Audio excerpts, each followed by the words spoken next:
hewan guys. Sayangnya nih guys, di dunia hewan ada loh spesies yang justru mati setelah bereproduksi.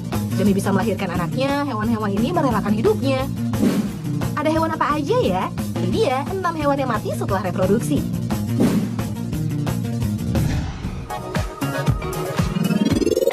Salah satu hewan yang berkorban untuk mendapat keturunan adalah belalang sembah. Belalang sembah jantan akan langsung mati setelah selesai bereproduksi guys, karena ia dimakan oleh belalang sembah betina. Menurut penelitian, proses kanibalisme seksual ini dilakukan agar telur yang dihasilkan lebih banyak.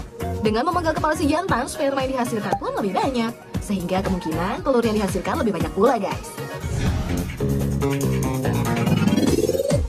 Kamu harus tahu nih guys, kalau ikan salmon itu lahir di air tawar, walaupun mereka hidup di laut ya. Makanya perjuangan mereka menghasilkan keturunan sangat berat guys, terutama ikan salmon Pasifik. Ikan salmon Pasifik betina bertelur di dasar sungai. Sekali bertelur jumlahnya mencapai 5.000 butir. Setelah dibuahi salmon jantan, telur ini ditutupi kerikil. Salmon betina pindah dan bertelur lagi di tempat lain. Hal ini terus berulang hingga 7 kali. Makanya salmon betina ini akan mati karena kelelahan guys. Mungkin ini baru pertama kalinya kamu lihat bunglon lovebird. Bunglon ini memang sangat jarang nih ditemukan di Indonesia. Habitat aslinya ada di Madagaskar. Karena siklus hidupnya yang pendek, bunglon ini memang jadi hewan yang jarang kelihatan. Jika ingin menghasilkan keturunan baru, bunglon ini hanya bisa bertahan hidup selama 5 bulan aja guys. Dari bulan November saat lahir hingga Maret saat mereka bereproduksi. Bunglon lovebird menggunakan waktu hidupnya untuk mengumpulkan tenaga dan bereproduksi aja. Cara mereka berkembang biak agak unik nih guys. Soalnya mereka akan bertarung hingga menghasilkan telur. Setelah telur dikeluarkan, keduanya akan mati baik yang betina maupun bunglon jantan. Banyak yang bilang kalau mereka mati karena kelelahan akibat bertarung. Tapi sebagian peneliti mengatakan bukan pertarungan yang membuat mereka mati, melainkan gejolak hormon yang ada di tubuh bunglon. Kalau yang satu ini bisa dibilang gabungan antara belalang sembah dan salmon Pasifik nih guys. Meskipun gurita jantan dan betina akhirnya mati untuk menghasilkan keturunan, tapi cara matinya berbeda nih guys.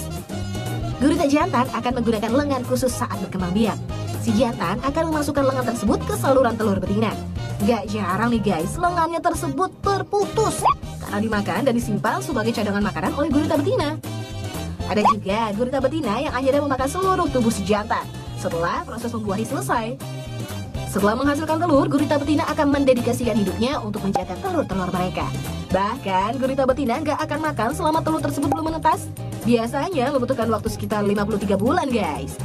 Bayangkan guys, itu berarti gurita betina ini nggak makan hampir selama 4,5 tahun.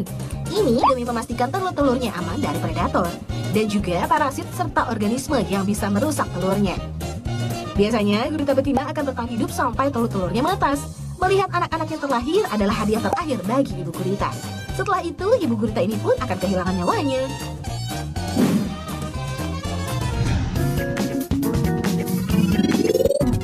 Antechinus ini bisa kamu temukan di Australia guys.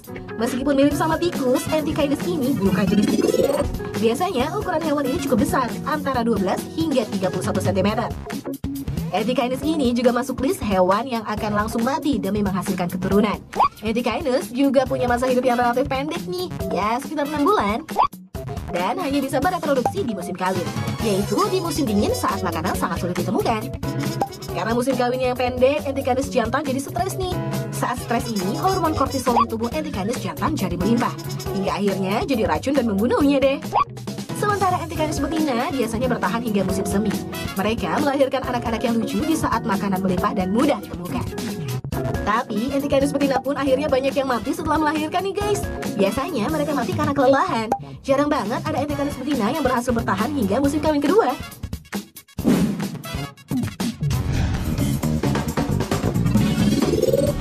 Nasib tragis juga dialami oleh lebah jantan nih. Demi menghasilkan keturunan, ada banyak lebah jantan yang harus berkorban.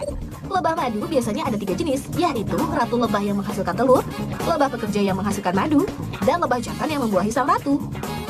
Lebah madu cuma punya 1 ratu nih guys, sedangkan lebah jantan jumlahnya bisa sampai ratusan.